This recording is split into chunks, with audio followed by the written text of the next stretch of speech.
Assalamualaikum warahmatullahi wabarakatuh. Sahabat semua, jangan lupa selalu bersolawat kepada baginda Rasulullah. Pernahkah kalian membayangkan bagaimana jadinya jika sate yang kalian beli di pinggir jalan ternyata bukanlah daging ayam atau kambing, melainkan daging manusia? Astagfirullah.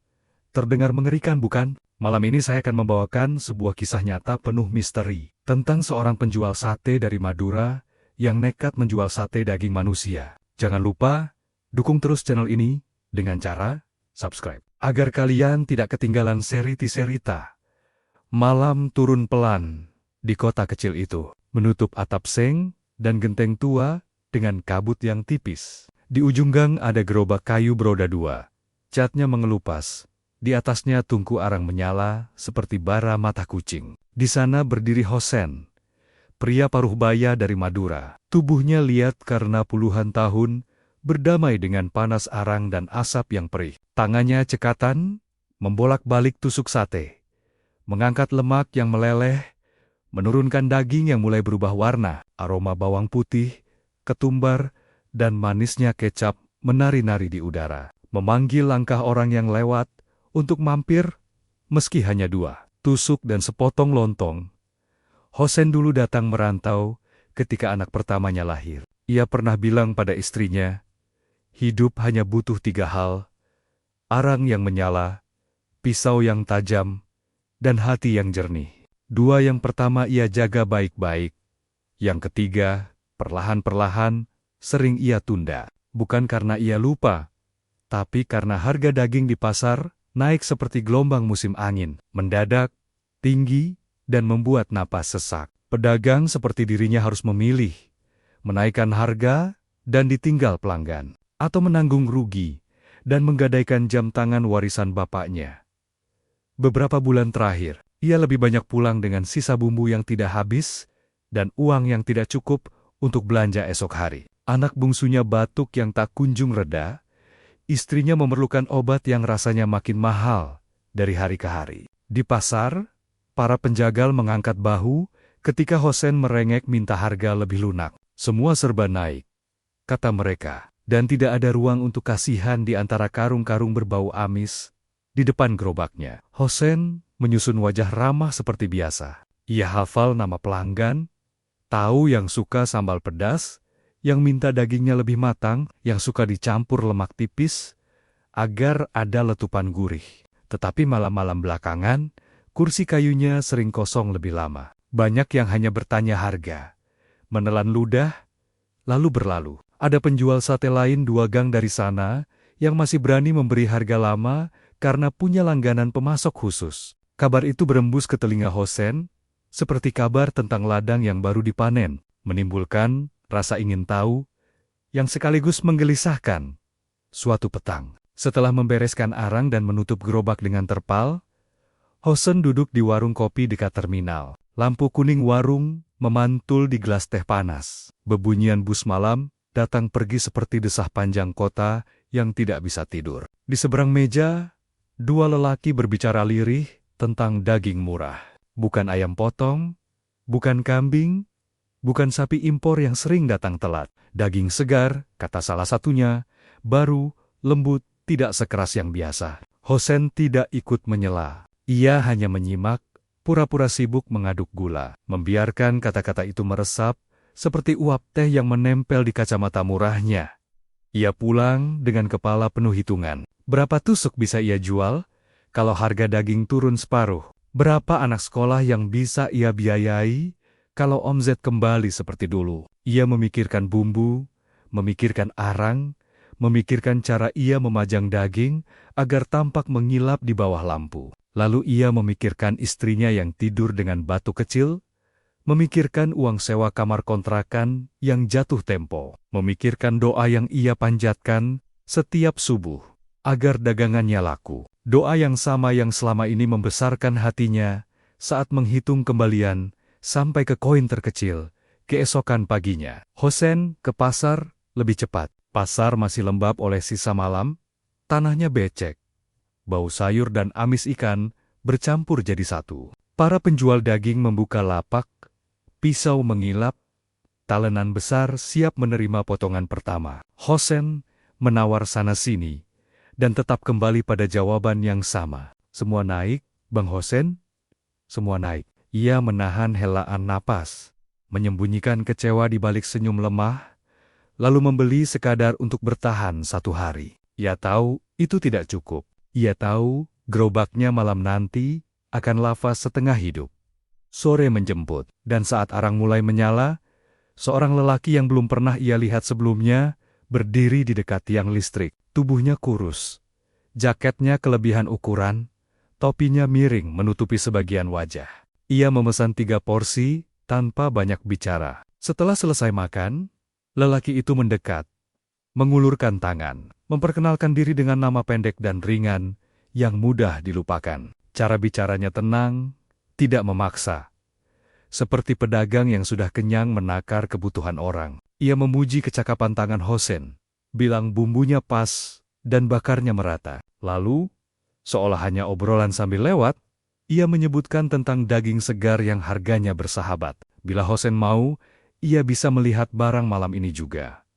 Hati Hosen berdebar kecil, ada bagian dari dirinya yang langsung curiga, seperti bunyi kecil paku yang menggesek besi. Tapi ada bagian lain yang lebih nyaring.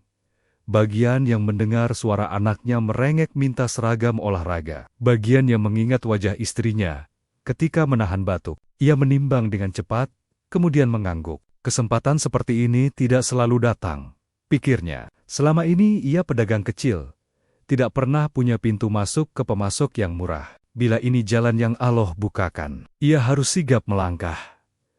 Lelaki itu menyebutkan lokasi bertemu. Sebuah lorong di belakang rumah bekas gudang beras, tidak terlalu jauh dari pasar hewan yang sekarang sepi. Hosen menutup gerobak lebih awal, dengan alasan arang habis. Ia mendorong gerobak pulang, menaruhnya di halaman kontrakan, lalu berjalan seorang diri. Malam belum terlalu larut, udara lembab, dan di kejauhan ada anjing menggonggong, suaranya terseret seperti kain basah. Setiap langkah membuat pikirannya kian dipenuhi gambar-gambar yang ingin ia wujudkan. Ia melihat antrian pelanggan, ia melihat warungnya dipenuhi tawa. Ia melihat tangannya menyodorkan piring dengan gerak yang mantap.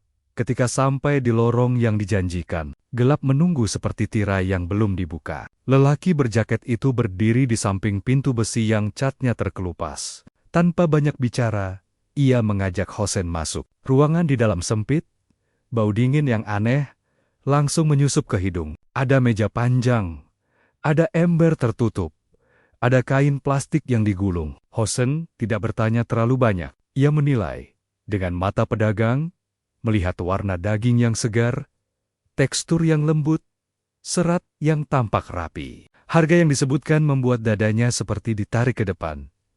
Ia pulang membawa bungkusan rapat, membayangkan betapa besok malam tusuk-tusuk sate akan berderet seperti pasukan yang siap menang. Ia memikirkan cara memotongnya, memikirkan marinasi, memikirkan waktu paling pas untuk membolak-balik agar lemaknya jatuh tepat pada bara. Di kepalanya, segala sesuatu tampak mudah, seperti garis lurus yang tinggal diikuti. Ia menutup malam dengan hamdalah lirih, berbisik meminta kelancaran dagang. Memohon agar Allah menjaga lidah pelanggan dari keluh, menjaga langkahnya dari rugi, menjaga keluarganya dari kekurangan. Fajar menyingsing, dan Hosen sudah berdiri di sumur, membasuh wajah, merapikan rambut dengan tangan yang bau bumbu. Bungkusan itu ia buka di dapur kecil. Ia potong dadu rapi. Ia rendam dalam bumbu halus yang ia tumbuk sendiri. Ia sisipkan lemak tipis, agar ada kilau ketika dibakar. Tusuk-tusuk bambu yang sudah direndam, agar tidak hangus, mulai penuh. Berbaris di atas nampan, seperti biji-biji doa yang siap dihitung. Setiap tusuk seolah menjanjikan kembalian hidup yang sempat menepi. Menjelang senja, arang menyala lebih terang. Asap naik, lampu gerobak dinyalakan, dan bau gurih pertama menyebar seperti penanda bahwa malam akan ramai. Hosen tersenyum pada pembeli pertama, seorang pemuda yang pulang kerja dengan helm, masih menggantung di lengan. 2 tusuk pertama tampak berbeda di mata Hosen sendiri. Lebih halus saat digunting, lebih patuh ketika dibolak-balik. Ia menambahkan kecap, menabur bawang merah, meluncurkan piring seperti pelayan di rumah makan yang besar. Pemuda itu mengangguk-angguk. Bilang rasanya mantap, dan dagingnya lembut. Hosen tersenyum. Ada rasa lega yang menetes ke dadanya. Orang kedua datang. Ibu-ibu dengan anak kecil yang memegang balon. Mereka memesan 5 porsi, mencicipi, lalu mengangkat alis karena kelezatan yang tidak biasa. Berita menyebar cepat seperti api yang menemukan tumpukan daun kering. Kursi kayu tak lagi kosong. Malam itu, untuk pertama kalinya setelah sekian lama, Hosen menghitung kembalian dengan napas lapang.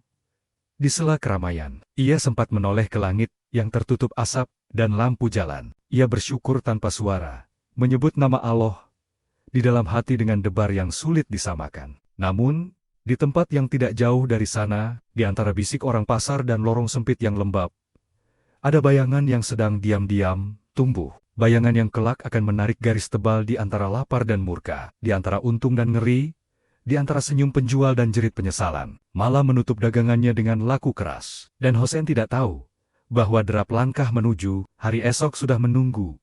Dengan wajah yang tidak ia kenal, gerobak ia dorong, pulang lebih larut dari biasanya. Uang ia hitung, bumbu ia simpan, arang ia tutup dengan seng, agar tidak menyala sendiri. Istrinya menyambut dengan mata setengah terpejam. Anaknya tertidur memeluk buku yang belum selesai dibaca. Hosen berdiri di ambang pintu, menciumi rambut anaknya, lalu duduk sebentar di lantai semen dingin. Ada rasa bangga kecil yang sah-sah saja di dada seorang ayah yang baru saja menepikan kekhawatiran hari esok. Ia tidak tahu. Di dalam bungkusan yang tersisa, di antara serat yang begitu halus, ada sesuatu yang akan mengguncang seluruh kampung, seperti gempa yang tidak punya sirina peringatan. Malam menutup mata. Dan di kegelapan itu, jalan setapak yang ia pilih telah mengarah ke jurang yang belum terlihat saat angin subuh menyapu halaman kontrakan. Kucing liar mengeong pendek, seperti memberi tanda yang tidak dipahami siapapun. Hosen bangun dengan semangat yang tidak biasa. Ia merasa hari ini akan lebih ramai dari kemarin. Ia tidak salah. Tapi ia juga tidak benar. Karena yang ramai bukan hanya antrian pembeli, melainkan juga desas-desus yang mengalir seperti air di selokan. Bening di permukaan, namun membawa sesuatu yang kelak menghitamkan segalanya. Hari demi hari, roda kehidupan berputar, tanpa memberi jeda pada Hosen. Gerobaknya tetap ia dorong setiap sore, arang tetap ia nyalakan, dan sate tetap ia tusuk dengan rapi. Namun semakin lama, beban terasa makin berat. Harga daging di pasar yang terus melambung, membuat setiap langkah terasa seperti menapak di tanah becek yang menahan kaki. Ia tahu, setiap kali ia membeli daging dengan harga tinggi, keuntungan yang ia dapat hanya seujung kuku. Malah seringkali justru ia merugi, harus menutup modal dengan uang simpanan yang makin menipis. Di pasar, wajah-wajah para pedagang daging sudah ia kenal semua. Ada Pak Salim penjagal kambing, ada Bang Jaya penjual sapi impor, dan ada Mak Surti yang kadang menjual ayam kampung. Mereka semua sama-sama mengeluh. Semua naik hosea, pakan naik, ongkos angkut naik, pemotongan juga sekarang bayar lebih mahal. Begitu alasan yang kerap terdengar. Hosen hanya bisa mengangguk. Dalam hatinya, ia ingin sekali membantah. Ingin sekali berteriak bahwa mereka tidak mengerti pedagang kecil seperti dirinya yang menjual dengan gerobak. Tanpa kursi banyak, tanpa lampu neon terang, tanpa nama besar di papan toko. Tapi ia tahu, suara protesnya hanya akan hilang di telan riuh pasar. Puluhan kali, ia pulang dengan wajah murung. Anak sulungnya, Munir, sudah duduk di bangku SMA. Uang sekolahnya sering tertunggak. Guru BK pernah menegur dengan nada lembut, tapi Hosen tahu, kalau terlambat lagi, bisa-bisa anaknya tidak diizinkan ikut ujian. Sementara anak keduanya, Rahma, masih kelas 5 SD. Setiap kali ia melihat Rahma berangkat sekolah, dengan seragam yang mulai kusam, hatinya terasa ditikam. Bapak, kapan bisa belikan sepatu baru? Sepatu ini sudah longgar. Benangnya terurai. Begitu pinta sederhana, yang terdengar seperti beban besar. Belum lagi istrinya, Marni, yang tubuhnya makin sering digerogoti sakit. Batuknya tidak kunjung reda. Kadang di malam hari, terdengar seperti batuk berdarah. Hosen pernah membawa ke puskesmas. Tapi obat generik hanya meredakan sebentar. Dokter bilang, sebaiknya diperiksa lebih lanjut ke rumah sakit. Biayanya tentu jauh di luar kemampuan mereka. Hosen hanya bisa menunduk, lalu berkata, "Insya Allah sembuh, Bu. Nanti Bapak cari cara." Kata-kata itu ia ucapkan dengan senyum, tapi hatinya menangis. Beban hidup membuatnya makin murung. Kadang saat membakar sate, ia lupa membolak-balik tusukannya. Daging jadi gosong, pelanggan pun protes. Ada yang marah, ada yang langsung pergi tanpa membayar. Itu semua menambah luka kecil di hatinya yang sudah penuh goresan. Ia merasa dunia mulai berbalik arah. Seakan Allah menguji sabarnya dengan rentetan masalah yang datang tak henti-henti di warung kopi. Ia sering duduk sendirian, mengaduk gula dalam gelas, tanpa benar-benar ingin meminumnya. Obrolan orang lain terdengar seperti gema yang lewat di telinga. Ada pedagang sayur yang bangkrut, ada tukang ojek yang kena tilang, ada buruh pabrik yang di PHK, semua punya kisah getir. Tapi entah mengapa, ia merasa nasibnya lebih berat. Setiap kali ia mencoba tersenyum, wajah istrinya yang pucat dan suara anaknya yang meminta uang sekolah selalu menuntut di benaknya. Pernah suatu sore, saat hujan deras mengguyur kota, ia tetap memaksa berjualan. Gerobaknya basah, arang sulit menyala. Bumbu kecap tercampur air. Ia menggigil, menunggu pelanggan yang tak kunjung datang. Malam itu ia pulang hanya dengan uang receh, basah kuyup, dan tubuh menggigil. Di rumah, ia mendapati anak-anaknya tidur dengan perut kosong, karena tidak ada lauk di dapur. Ia hanya bisa menghela napas panjang, menatap langit-langit rumah kontrakan, lalu berbisik lirih, "Ya Allah, sampai kapan aku begini?" Pikiran gelap mulai datang. Hosen mulai merasa malu pada dirinya sendiri. Ia merasa gagal sebagai suami, gagal sebagai ayah. Untuk apa aku merantau, kalau hanya membuat anak istriku menderita? Gumamnya suatu malam. Ia menatap pisau dapur yang biasa ia gunakan untuk memotong daging. Kilau mata pisaunya membuat dada bergetar. Ada bisikan kecil di telinganya, menyuruhnya berhenti, menyerah, bahkan sempat membisikkan untuk mengakhiri hidup. Tapi ia cepat-cepat istighfar, menyebut nama Allah berulang-ulang, mencoba menutup telinga dari bisikan setan itu. Namun, setiap kali ia istighfar, bayangan kebutuhan hidup kembali menjerat. Ia seperti burung yang terjebak jaring. Berusaha terbang, tapi sayapnya terus ditarik turun. Ada rasa marah yang membuncah. Bukan pada Allah, tapi pada keadaan, pada pasar yang terus menekan, pada pelanggan yang tidak pernah mengerti, pada tubuhnya sendiri yang makin rentah. Suatu ketika, seorang tetangga bernama Pak Umar mencoba menasihati, "Hosea, kalau kau tak kuat, berhentilah jualan sate. Kau bisa jadi buruh bangunan. Atau ikut proyek, tidak seberapa, tapi cukup buat makan." Hosen hanya tersenyum hambar. Ia tahu, tubuhnya tidak lagi kuat untuk mengangkat semen seharian. Punggungnya sering sakit, tangannya kadang gemetar. Lagi pula, dunia sate adalah satu-satunya yang ia kuasai sejak muda. Malam-malam berikutnya, gerobak Hosen semakin sepi. Ada saat ia hanya mendapat 3 atau 4 pembeli. Uang yang ia bawa pulang bahkan tidak cukup untuk membeli beras. Ia mulai berhutang di warung tetangga. Setiap kali ia menyodorkan buku catatan hutang, matanya menunduk, hatinya perih. Rasanya harga diri sebagai luki luruh. Bersama angka-angka yang terus bertambah di buku itu, jeratan ekonomi itu makin lama makin mencekik. Ia seperti ditarik dalam lumpur. Semakin berusaha keluar, semakin dalam terperosok. Putus asa menjadi sahabat barunya. Dalam diam, ia sering menangis di belakang gerobak, menyembunyikan air mata agar tidak terlihat anak-anaknya. Ia tidak ingin mereka tahu bahwa bapaknya hampir menyerah. Tapi di dalam hati kecilnya, api semangat mulai padam, dan hanya bara tipis yang tersisa. Dan di saat itulah, ketika dirinya berada di titik terlemah, takdir mulai mempertemukannya dengan sesuatu yang tidak pernah ia duga. Sebuah tawaran yang akan mengubah hidupnya. Tawaran yang datang dengan wajah ramah, dengan janji manis, dan dengan harga yang menggiurkan. Tawaran itu seakan membawa secercah cahaya di tengah gelap, meski cahaya itu sebenarnya berasal dari api yang akan membakarnya sendiri. Malam itu, udara kota terasa lebih lembab dari biasanya. Hosen baru saja membereskan gerobak dagangannya yang sepi pembeli. Sisa sate yang tak terjual, ia bungkus sendiri. Sebagian ia berikan pada tetangga agar tidak mubazir. Langkah kakinya gontai ketika mendorong gerobak menuju kontrakan. Namun, ia berhenti sebentar di warung kopi dekat terminal, tempat biasa para perantau melepas lelah. Warung itu diterangi lampu bohlam kecil yang menggantung rendah. Cahayanya kuning redup, menciptakan bayangan panjang di dinding papan. Di sudut warung, duduk seorang pria asing. Penampilannya berbeda dengan pengunjung biasa. Tubuhnya kurus, Jaket hitamnya kebesaran, dan topi yang ia kenakan menutupi hampir seluruh wajah. Sorot matanya tajam.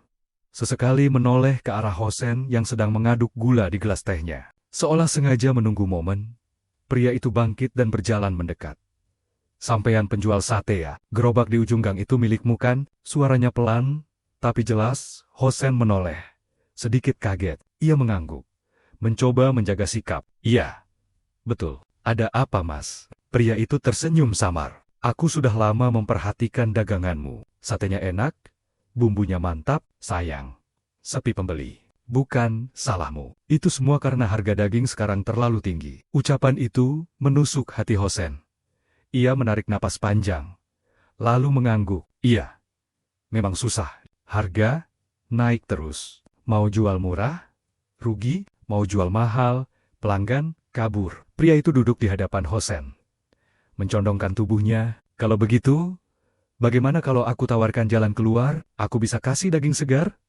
Jauh lebih murah dari pasar. Rasanya lebih enak, lebih empuk, dan pasti bikin pelanggan kembali." Alis Hosen terangkat, matanya berkilat, antara penasaran dan ragu. "Daging apa? Dari mana asalnya?" Pria itu tersenyum tipis. "Jangan khawatir, daging segar. Asal-usulnya tidak penting. Yang penting, harga cocok, kualitas terjamin." Kalimat itu membuat jantung Hosen berdegup lebih cepat. Ia tahu tawaran semacam ini penuh risiko. Tapi pikirannya yang kalut, mulai dikuasai logika perut dan dompet. Bayangan wajah istrinya yang pucat karena sakit, anaknya yang merengek minta sepatu baru, dan hutang di warung tetangga muncul silih berganti. Tawaran ini terasa seperti tali yang dilemparkan kepada orang yang hampir tenggelam. Namun, naluri pedagang membuatnya tetap waspada. "Kalau benar segar dan murah, kenapa tidak dijual langsung ke pasar?" tanyanya lirih. Pria itu menatap tajam, lalu menunduk sejenak sebelum menjawab. "Pasar terlalu banyak aturan. Aku butuh orang seperti kamu, yang bisa langsung menjual tanpa banyak tanya. Kau tidak akan rugi. Justru kau akan untung besar." Hosen terdiam lama. Gelas tehnya sudah dingin, tapi tangannya masih menggenggam erat seakan mencari kekuatan. Dalam hatinya, suara kecil berbisik agar ia menolak. Tapi suara lain, lebih keras, berkata bahwa ini mungkin jawaban doa yang selama ini ia panjatkan. Bukankah ia selalu memohon agar Allah memberinya jalan keluar dari jeratan hutang? Bukankah rezeki bisa datang dari arah yang tak disangka-sangka? Dengan suara pelan, hampir bergetar, Hosen akhirnya berkata, "Baiklah.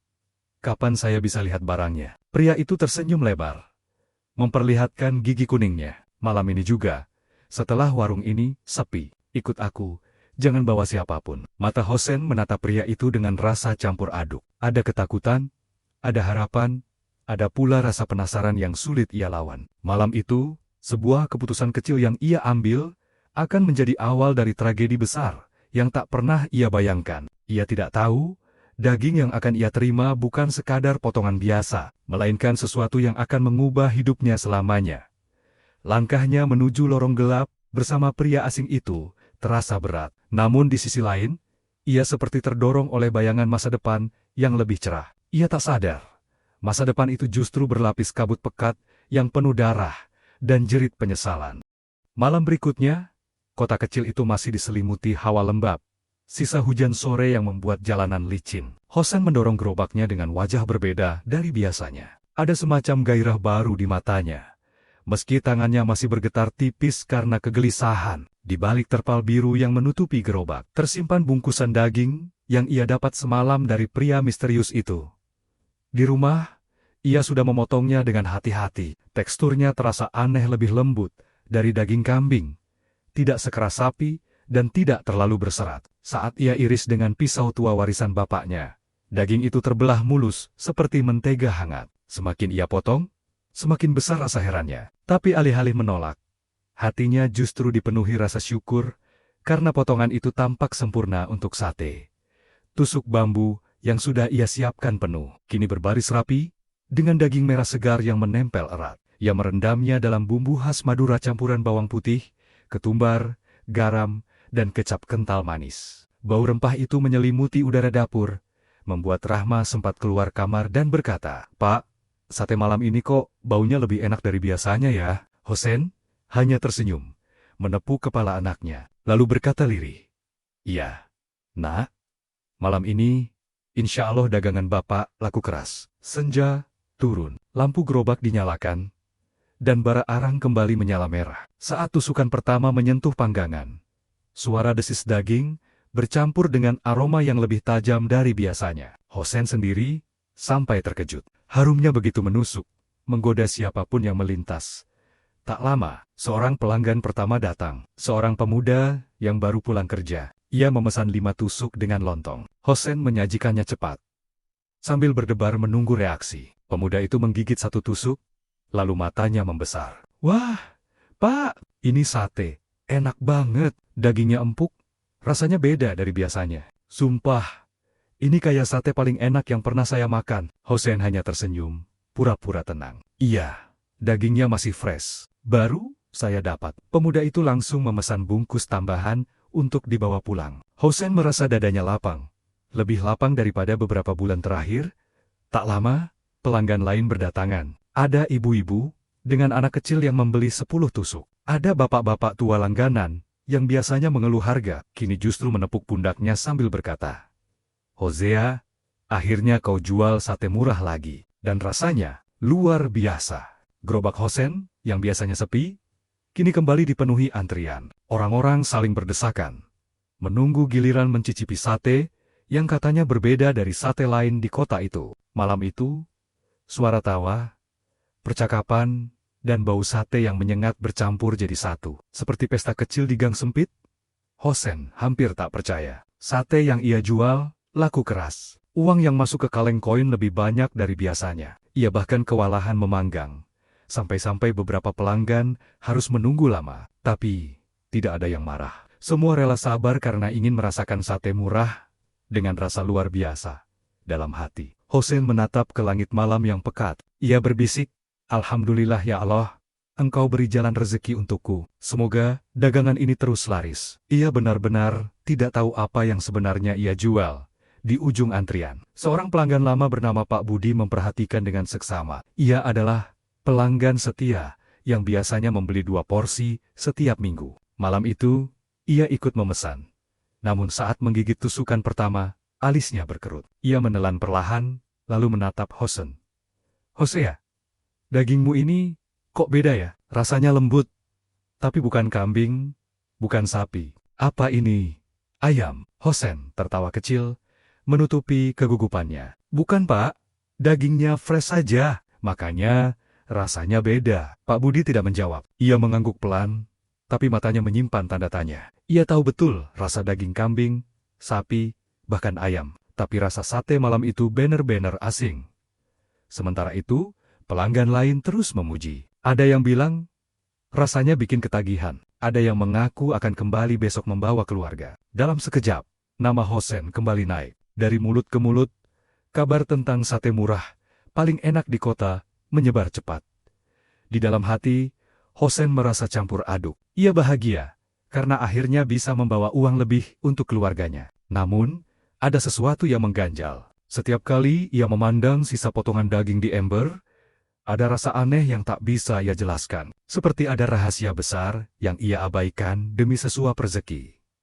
Malam itu, ia pulang dengan kantong penuh uang. Marni menyambut dengan wajah lega.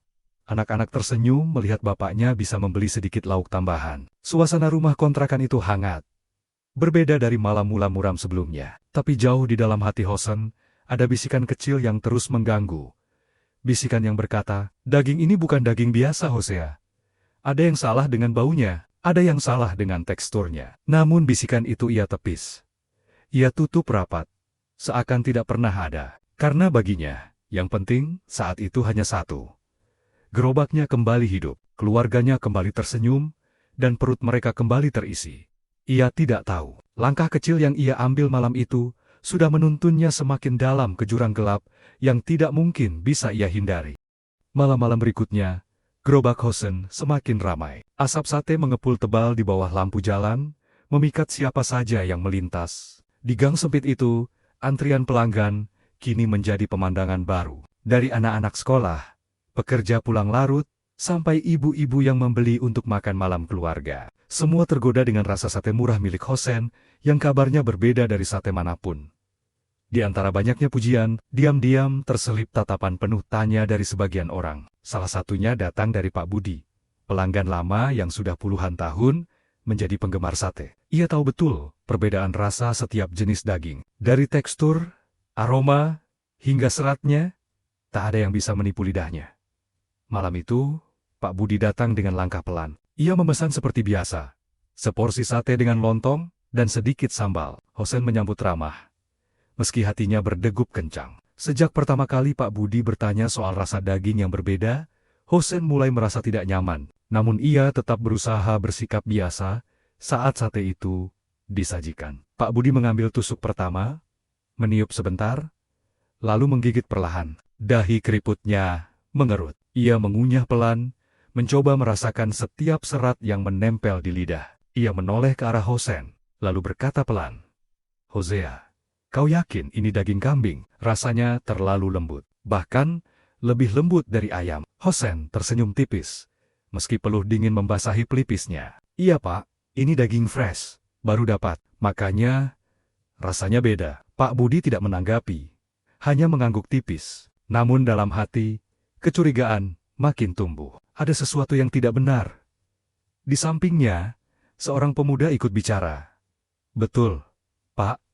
Satenya ini memang beda. Saya sampai ketagihan. Rasanya kayak ada manis-manisnya gitu. Entah bumbu atau dagingnya yang bikin enak." Pemuda itu tertawa, tidak sadar bahwa kalimatnya justru membuat Pak Budi makin gelisah. Malam itu, setelah makan, Pak Budi pulang dengan wajah penuh tanda tanya. Di rumah, ia duduk lama, memikirkan rasa sate yang baru ia makan. Lidahnya tidak bisa berbohong. Itu bukan daging kambing, bukan pula sapi. Ada rasa asing yang tidak ia kenal. Tapi entah mengapa terasa begitu, manusiawi. Beberapa hari kemudian, deses-deses mulai beredar. Seorang ibu-ibu berkata pada tetangganya bahwa sate Hosen memang aneh, lembut sekali, seperti bukan daging biasa. Tapi enak. Bikin lagi. Ada pula seorang pemuda yang bergurau, "Jangan-jangan daging tikus kali? Makanya murah." Mereka tertawa. Meski di balik tawa itu ada rasa curiga.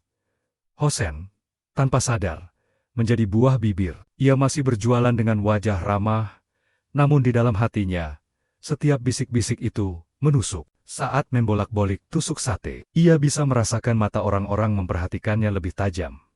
Suatu malam, Pak Budi sengaja datang lebih awal. Ia pura-pura ngobrol santai, sambil memperhatikan ember daging di samping gerobak. Ember itu ditutup kain, tapi dari celah kecil, terlihat warna daging yang tidak biasa. Bukan merah gelap seperti sapi, bukan pula pucat seperti ayam. Warna itu membuat bulu kuduknya meremang. Ia bertanya lagi, "Hosea, kau ini dapat daging dari mana? Kok tidak pernah kulihat kau belanja di pasar?" Hosen tercekat. Ia mencoba menelan ludah, lalu menjawab cepat, "Ada teman yang bantu, makanya harganya bisa lebih murah." Jawaban itu justru membuat Pak Budi semakin curiga. Ia tahu betul, semua pedagang daging di pasar saling mengenal. Tidak mungkin ada pasokan besar tanpa lewat jalur pasar. "Teman? Siapa? Aku juga kenal semua pedagang di pasar, tapi tidak pernah dengar ada yang menjual semurah itu." Hosen terdiam sebentar, lalu memaksa tersenyum. "Sudahlah Pak, yang penting daganganku halal, rezeki buat anak istri." Namun, senyum itu terasa kaku. Pak Budi bisa merasakan ada rahasia besar yang sedang ditutupi. Ia tidak langsung menuduh, tapi dalam hati, ia bertekad mencari tahu lebih jauh. Karena rasa sate itu bukan sekadar berbeda, ada sesuatu yang salah, dan kebenaran harus segera terungkap. Malam itu, Hosen pulang dengan perasaan gelisah. Di rumah, ia menghitung uang dengan tangan gemetar. Anaknya menyambut dengan gembira, istrinya lega karena bisa membeli obat lagi. Tapi dalam hati, ia dihantui rasa takut. Seperti ada mata yang terus mengawasi. Seperti ada doa yang tak lagi terdengar. Seakan Allah sedang memperingatkannya lewat tanda-tanda yang ia abaikan di kejauhan. Pak Budi duduk di beranda rumahnya, termenung. Matanya memandang kosong ke jalan sepi, sambil mengingat kembali rasa sate itu. Ia bergumam pelan, "Apa sebenarnya yang telah kulahap?" Dan sejak malam itu, benih kecurigaan telah tumbuh menjadi pohon besar yang akarnya siap mencabut rahasia kelam Hosen dari dalam tanah. Hari-hari berikutnya, gerobak Hosen semakin penuh dengan pelanggan. Bau asap sate yang harum dan bumbu kecap yang manis pedas membuat siapapun tergoda. Namun, di balik ramainya antrian bisik-bisik, mulai menjalar di antara warga kampung. Kau sudah coba sate Hosen? Rasanya beda sekali, lebih gurih. Tapi entah kenapa aku merasa aneh. Bisik seorang ibu-ibu kepada tetangganya di pasar. Benar, Bu. Lidahku bilang itu bukan kambing, bukan sapi. Tapi entahlah, tetap bikin nagih, jawab tetangga itu sambil menggeleng pelan. Kabar tentang sate Hosen menyebar cepat, bukan hanya soal kelezatannya, tapi juga soal rasa yang janggal. Sebagian orang menganggapnya keistimewaan, tapi sebagian lain mulai menaruh curiga. Apalagi, ada beberapa warga yang setelah makan sate itu merasa perut mereka tidak nyaman. Pak Budi, yang sejak awal mencurigai, semakin yakin ada sesuatu yang tidak beres. Ia mendengar cerita dari seorang pemuda bernama Andi yang berkata, "Pak, waktu saya makan sate Hosen, rasanya manis aneh, seperti bukan daging biasa. Jujur, sampai sekarang rasanya masih teringat di mulut." Semakin banyak orang yang membicarakan, semakin besar pula desas-desus itu. Ada yang bilang daging Hosen berasal dari tikus hutan, ada yang menduga dari daging anjing. Namun, ada juga yang bergurau dengan nada seram dan jengken daging manusia. Kali ucapan itu diiringi tawa, tapi di baliknya tersimpan rasa takut yang nyata. Malam-malam Hosen semakin gelisah. Setiap kali ia membuka ember berisi daging dari pemasok misterius itu, ada rasa yang mengganjal. Warna daging itu terlalu lembut. Seratnya berbeda dari daging hewan yang pernah ia jual. Namun, demi uang yang masuk, ia menutup mata. Ini rezeki. Ini jalan keluar. Batinnya. Meski dalam hati kecilnya ia tahu ada yang salah. Pak Budi tak tinggal diam. Ia mulai mengawasi gerobak Hosen dari kejauhan. Ia perhatikan jam berapa Hosen membuka gerobak, kapan ia menutup, dan dari mana ia mengambil stok dagingnya. Beberapa kali ia melihat Hosen menerima bungkusan dari seorang pria berjaket hitam di lorong belakang pasar. Semakin ia perhatikan, semakin bulu kuduknya berdiri. Tidak, ada pedagang daging jujur yang bertransaksi di tempat gelap. Seperti itu, gumam Pak Budi. Desas-desus makin menguat ketika seorang warga bernama Sardi mengaku mencium bau aneh dari ember Hosen. Aku sempat lewat dekat gerobaknya, dan aku mencium bau amis yang berbeda. Bukan seperti sapi, bukan kambing, lebih mirip bau darah segar manusia. Kata-kata itu membuat orang-orang di warung kopi langsung terdiam. Suasana hening, hanya terdengar suara sendok yang beradu dengan gelas. Sejak saat itu, nama Hosen tidak hanya dikenal sebagai penjual sate murah, tapi juga sebagai bahan gosip. Ada rasa penasaran bercampur takut di kalangan warga. Sebagian tetap membeli karena harga murah dan rasa enak. Sebagian lain mulai menjauh dengan diam-diam. Di rumah, Marni istrinya heran. "Pak, kenapa sekarang banyak sekali orang yang beli sate? Padahal dulu sepi." Hosen hanya menjawab singkat, "Rezeki sudah dibukakan Allah." "Bu, jangan terlalu banyak tanya." Ia mencoba menenangkan, tapi wajahnya yang tegang justru membuat Marni semakin resah. Malam itu, ketika semua sudah tertidur, Hosen duduk sendirian di dapur. Ember berisi daging di sampingnya, pisau di tangannya, dan pikirannya melayang. Ia teringat pesan pria misterius itu. Jangan banyak tanya, jual saja. Uang akan datang dengan sendirinya. Namun, suara lain dalam hatinya berbisik, "Hosea, apakah kau yakin ini jalan yang benar? Apakah rezeki seperti ini akan membawa berkah? Atau justru kutukan?" Di luar rumah, desas-desus sudah berubah menjadi gelombang yang semakin besar. Warga kampung mulai menaruh kecurigaan yang serius. Mereka hanya menunggu seseorang yang berani membuka tabir gelap di balik sate murah itu. Dan orang itu adalah Pak Budi. Dengan tekad yang makin kuat, ia berjanji pada dirinya sendiri. "Aku harus tahu apa sebenarnya yang terjadi. Aku harus pastikan dari mana asal daging itu." Sejak malam itu, Pak Budi mulai menyusun rencana untuk membongkar rahasia kelam di balik gerobak sate Hosen. Malam itu, hawa kota terasa berat. Angin membawa bau lembab dari selokan, bercampur dengan asap sate yang mengepul di gerobak Hosen. Pelanggan masih ramai, mulut-mulut memuji kelezatan sate murah yang katanya tidak ada tandingannya. Namun, di balik riuh itu, mata Pak Budi terus mengawasi, seolah menunggu momen yang tepat.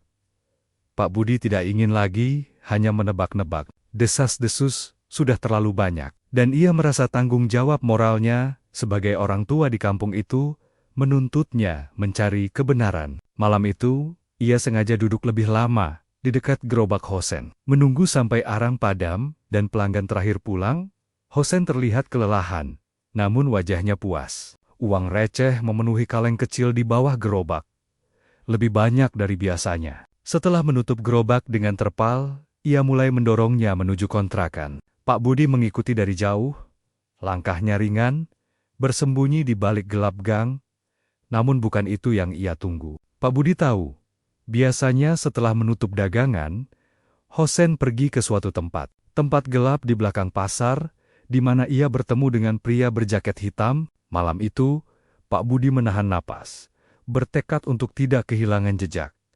Benar saja, setelah menaruh gerobak di halaman kontrakan, Hosen keluar lagi, membawa kantong kosong. Ia berjalan cepat, menoleh kanan-kiri, memastikan tidak ada yang mengikuti. Tapi Pak Budi sudah terbiasa bergerak diam-diam. Ia mengikuti dari jauh, bersembunyi di balik bayangan tembok dan tiang listrik. Lorong itu sunyi, lampu jalan mati, hanya cahaya rembulan yang samar menerangi. Di ujung lorong, tampak pria berjaket hitam menunggu. Di sampingnya ada sebuah bungkusan besar, dibalut plastik hitam tebal. Hosen mendekat dengan wajah penuh kegelisahan. "Ini stok untuk besok," ujar pria itu datar. Hosen mengangguk, lalu membuka sedikit plastik untuk memastikan. Saat itulah, sesuatu yang membuat darahnya sendiri berdesir dingin terlihat sekilas. Potongan daging dengan bentuk yang terlalu manusiawi. Ada lekukan jari, ada potongan lengan yang belum sepenuhnya dihilangkan. Hosen tercekat, tangannya bergetar, wajahnya pucat. Ini apa?" bisiknya dengan suara hampir hilang. Pria itu menatap tajam, lalu tersenyum tipis. "Kau sudah tahu jawabannya, tapi kau tidak perlu peduli. Selama kau menjualnya, kau dapat uang. Kau bisa bayar sekolah anakmu, beli obat untuk istrimu. Jangan tanya lebih banyak, Hosea. Kau sudah terlanjur masuk." Hosen mematung. Keringat dingin mengalir di pelipis. Ingin rasanya ia menolak, ingin rasanya berteriak. Namun, bayangan keluarganya menahan langkahnya. Ia menelan ludah, lalu dengan gemetar menerima bungkusan itu. Dari kejauhan, Pak Budi melihat semuanya. Meski gelap, matanya jelas menangkap bentuk mengerikan itu. Ia hampir pingsan menyaksikan dengan mata kepala sendiri bahwa yang selama ini dimakan warga ternyata bukan daging kambing, bukan sapi, melainkan potongan tubuh manusia. Nafasnya memburu, dadanya berdegup keras. Ia menutup mulut dengan tangan, agar tidak berteriak. Namun rasa mual sudah memenuhi kerongkongan. Dunia seakan berputar. Perutnya melilit, dan kakinya lemas. "Astagfirullah. Ya Allah," gumamnya lirih. Air matanya jatuh tanpa sadar. Pak Budi segera berlari pulang dengan langkah terhuyung. Ia tahu, rahasia ini tidak bisa ia simpan sendiri. Warga harus tahu, polisi harus turun tangan. Tapi ia juga sadar, jika ia ceroboh, nyawanya sendiri bisa terancam. Sementara itu, Hosen kembali pulang dengan wajah pucat. Bungkusan hitam itu ia taruh di dapur, lalu ia duduk lama di kursi kayu, menatap kosong ke lantai. Marni yang melihat suaminya diam 1000 bahasa bertanya, "Pak, kenapa wajahmu pucat begitu? Kau sakit?" Hosen hanya menggeleng, tidak berani menjawab. Dalam hatinya, ia menjerit, tapi jeritan itu ia kubur dengan air mata yang tidak pernah terlihat. Ia tahu, dirinya sudah melangkah terlalu jauh, dan jalan pulang tidak lagi ada. Di luar sana, desas-desus warga semakin membesar. Namun kali ini, desas-desus itu akan segera menemukan bukti. Karena Pak Budi sudah siap membongkar semuanya, meski harus mempertaruhkan dirinya sendiri. Dan saat kebenaran itu akhirnya tersingkap, bukan hanya gerobak sate yang akan hancur, tapi juga nama Hosen, keluarganya, dan seluruh kampung yang akan menanggung trauma panjang. Fajar baru saja menyingsing ketika kabar mengejutkan mulai berembus di kampung itu. Pak Budi, dengan wajah pucat dan suara bergetar, menceritakan kepada beberapa tetangga terdekat apa yang ia lihat semalam. Awalnya mereka terdiam, sulit mempercayai telinganya. Namun ketika Pak Budi bersumpah demi Allah bahwa matanya sendiri yang melihat potongan tubuh manusia dalam bungkusan pemasok sate Hosen, suasana langsung gempar. Tidak mungkin, Budi, kau jangan menuduh sembarangan, kata salah seorang tetua kampung. Meski suaranya pun goyah, Pak Budi menatap lurus. Aku bukan menuduh, aku melihat dengan mata kepala sendiri. Ada potongan lengan manusia dalam bungkusan itu. Demi Allah, itu bukan daging hewan. Berita itu menyebar cepat seperti api yang menjilat jerami kering. Pagi itu, sebelum Hosen sempat membuka gerobaknya, puluhan warga sudah berkerumun di depan rumah kontrakannya. Suara-suara penuh amarah bercampur dengan jeritan ibu-ibu yang histeris. Mengingat mereka mungkin pernah menyuapkan sate itu ke mulut anak-anaknya. Ya Allah, jangan-jangan kita sudah makan daging manusia, teriak seorang ibu, menangis sambil menutup mulut. Suasana semakin ricuh, hingga akhirnya aparat kepolisian datang. Mereka mendapat laporan resmi dari Pak Budi yang bersikeras tidak mau diam. Polisi langsung mendobrak pintu kontrakan kecil itu. Hosen yang baru saja selesai berwudu, kaget bukan main. Ketika rumahnya digeledah, di dapur, ember hitam besar ditemukan. Saat tutupnya dibuka, bau amis menyengat menusuk hidung. Polisi dan warga yang melihat sontak terpekik ngeri. Di dalamnya, bukan hanya potongan daging, tapi jelas terlihat ruas jari manusia yang belum sepenuhnya hancur. Jeritan pecah, ada yang muntah, ada yang hampir pingsan. Marni, istri Hosen, jatuh terduduk dengan wajah pucat pasi. Ia tidak tahu menahu tentang rahasia kelam yang selama ini disembunyikan suaminya. Anak-anak menangis ketakutan, tidak mengerti apa yang sebenarnya terjadi. Hosen sendiri gemetar, wajahnya memerah menahan malu dan panik. Saya tidak tahu. Saya hanya ditawari daging murah. Saya tidak pernah tahu kalau ini. Suaranya pecah, air matanya jatuh. Namun polisi tidak ingin mendengar alasan panjang. Mereka segera memborgol tangan Hosen, menyeretnya keluar di depan tatapan ratusan pasang mata warga yang penuh benci, jijik, dan marah. Pengkhianat, kau tega memberi makan kami dengan daging manusia, teriak seorang pemuda sambil hampir menerjang. Polisi menahan agar massa tidak main hakim sendiri. Hosen hanya bisa menunduk, seluruh tubuhnya gemetar. Ia ingin berteriak bahwa ia juga korban, bahwa ia tidak tahu. Tapi, apa gunanya? Fakta sudah jelas. Bukti ada di depan mata. Tidak ada kata yang bisa membela. Di kantor polisi, Hosen diinterogasi berjam-jam. Ia mengaku bahwa semua daging yang ia jual berasal dari pemasok misterius yang selalu datang malam hari. Namun ketika polisi mencoba mencari pria berjaket hitam itu, sosoknya sudah lenyap tanpa jejak, seolah ia tak pernah ada. Kasus ini menjadi berita besar. Media lokal menurunkan headline, "Penjual sate gunakan daging manusia, warga trauma massal." Foto gerobak Hosen yang kini kosong disegel polisi, terpampang di halaman depan koran.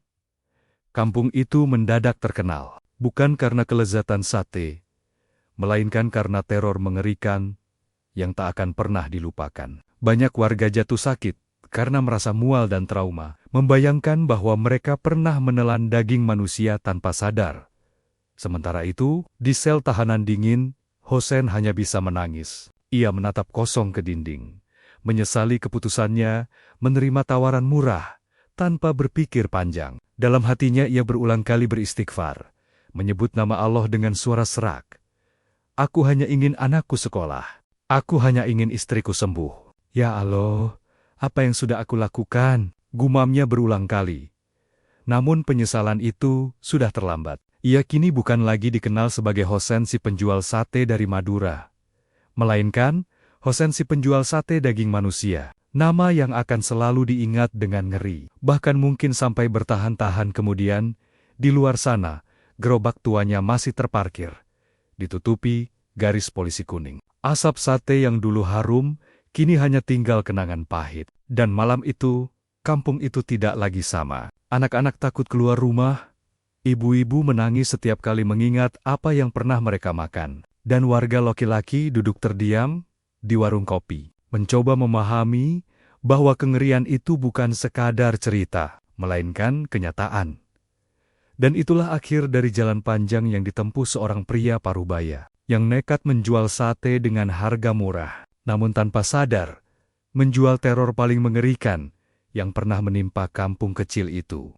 Malam turun di atas kota, dingin menyelinap ke setiap sudut ruang, dan di dalam sebuah sel sempit bercat kusam, duduklah Hosen dengan wajah muram. Tubuhnya kurus, janggutnya tumbuh tak terurus, dan matanya kosong menatap jeruji besi yang memisahkan dirinya dari dunia luar. Hanya ada tikar tipis di lantai, dan selimut lusuh yang kadang diperebutkan oleh para tahanan. Suara rantai besi beradu dengan kunci terdengar setiap kali sipir lewat. Aroma pengap bercampur dengan bau keringat tahanan lain, membuat suasana semakin menyesakkan dada. Di balik jeruji itu, Hosen seakan terlempar jauh dari kehidupannya dulu. Dari gerobak sate yang setiap malam ia dorong, dari senyum anak-anaknya, dari suara istrinya yang lembut, semua kini hanya tinggal bayangan yang menghantui setiap malamnya. Ia menunduk, kedua tangannya memegang kepala. Ya, alo, apa yang sudah aku lakukan? Bisiknya lirih, air matanya menetes, membasahi lantai dingin. Penyesalan itu menghantam dirinya tanpa henti. Dulu ia hanya ingin bertahan hidup, hanya ingin anaknya sekolah, istrinya berobat, tapi langkahnya yang salah membuat semua itu runtuh seketika.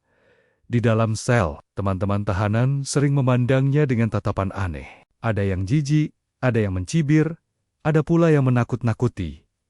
Itu dia, si penjual sate manusia, bisik seorang tahanan muda. Hosen menunduk lebih dalam. Malu bercampur ngeri. Ia tak pernah membayangkan akan mendapat julukan seterburuk itu. Ia merasa dirinya bukan lagi manusia, melainkan monster di mata orang lain. Setiap malam, ia sulit tidur. Bayangan wajah para pelanggan yang pernah memuji sate buatannya datang silih berganti. Tawa anak-anak kecil yang lahap menyantap tusuk sate ibu-ibu yang memuji bumbunya. Semua kini terasa seperti jeritan. Ia membayangkan daging yang mereka makan, membayangkan betapa mereka tidak tahu bahwa itu bukan daging biasa. Bayangan itu menghantam kepalanya seperti palu besar. Aku telah memberi makan mereka dari daging manusia. Aku telah menipu satu kampung. Gumamnya. Suara tercekat di kerongkongan. Hosen semakin terpuruk ketika ia teringat keluarganya. Marni, istrinya, kini sendirian, menanggung malu. Anak-anaknya mungkin diejek di sekolah, dianggap anak dari penjual sate manusia. Hati Hosen remuk membayangkan itu semua.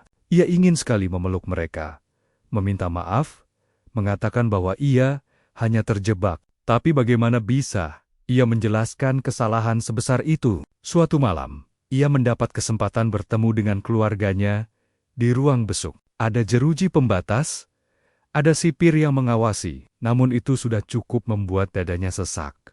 Marni datang dengan wajah pucat, matanya sembab karena menangis setiap malam. Anak-anak berdiri di sampingnya, menunduk, tak berani menatap langsung. Pak, kenapa? Kenapa kau tega lakukan ini? Suara Marni bergetar, hampir tak terdengar. Hosen hanya bisa menangis. Tangannya meraih jeruji, berusaha menyentuh mereka meski tak bisa. Aku hanya ingin kita bisa hidup lebih baik, Bu. Aku tidak tahu kalau daging itu manusia. Aku salah, aku bodoh. Rahma, anak perempuannya yang masih kecil, mulai menangis keras. Bapak, jahat! Teman-teman mengejekku di sekolah. Mereka bilang, aku anak pemakan manusia. Ucapan itu menusuk hati Hosen lebih dalam daripada jeruji besi. Ia jatuh terduduk, tangisnya pecah. Maafkan, Bapak, maafkan Bapak. Pertemuan singkat itu berakhir dengan kesedihan yang tak tertahankan. Marni pergi dengan langkah berat, membawa anak-anak yang masih menangis. Hosen dibiarkan terpuruk, menempelkan wajahnya ke jeruji, berharap bisa kembali memutar waktu. Hari-hari di dalam penjara berjalan lambat. Setiap detik terasa seperti 1 jam. Setiap malam terasa seperti setahun. Hosen mengisi waktunya dengan sholat dan membaca Al-Quran, pinjaman dari musola penjara. Ia berharap ampunan dari Allah, meski hatinya selalu merasa penuh dosa. Kadang, ia termenung lama setelah sholat. Ya Allah, apakah Engkau masih mau mengampuniku? Aku tidak pernah berniat menjadi penjahat. Tapi aku sudah membuat satu kampung trauma. Aku sudah menodai rezeki yang seharusnya halal. Ampunilah aku, ya Allah. Namun doa itu sering tenggelam dalam rasa putus asa. Sebab ia tahu, meski Allah Maha Pengampun, manusia belum tentu bisa memaafkan. Nama dan wajahnya sudah terlanjur menjadi aib. Ia bukan lagi Hosen penjual sate, melainkan Hosen yang menjual sate daging manusia. Di suatu malam yang sunyi, ketika para tahanan lain sudah tertidur, Hosen duduk sendirian di sudut sel. Ia menatap rembulan pucat yang masuk lewat celah kecil di dinding. Ia berbisik, andai aku bisa kembali ke masa lalu, aku lebih baik mati kelaparan daripada menerima tawaran itu. Semua ini salahku. Air matanya jatuh tanpa henti, membasahi pipi keriputnya. Ia sadar, penyesalan ini akan ia bawa seumur hidup. Jeruji besi hanyalah hukuman dunia. Tapi luka di hati warga kampung, keluarganya, dan dirinya sendiri akan terus hidup sampai ajal menjemputnya. Dan di balik sunyi penjara itu, terdengar suara samar-samar dari hati kecilnya. Suara yang selalu ia abaikan dulu. Suara itu berkata lirih, Hosen, rezeki tidak akan pernah datang dari jalan yang haram. Kau sudah melupakan itu, dan sekarang kau membayar harganya. Sahabat semua, dari kisah tragis seorang penjual sate bernama Hosen ini, kita belajar bahwa hidup memang penuh ujian. Kadang, saat ekonomi menjerat, saat perut lapar, dan kebutuhan menghimpit, manusia bisa tergoda untuk mengambil jalan pintas. Jalan yang awalnya terlihat mudah, terlihat seperti jawaban doa, tapi ternyata menjerumuskan pada jurang yang lebih dalam. Rezeki adalah urusan Allah. Dia yang Maha Pemberi, Dia yang Maha Pengatur. Tidak ada satu butir nasi pun yang bisa kita telan, kecuali sudah ditentukan takarannya oleh Allah.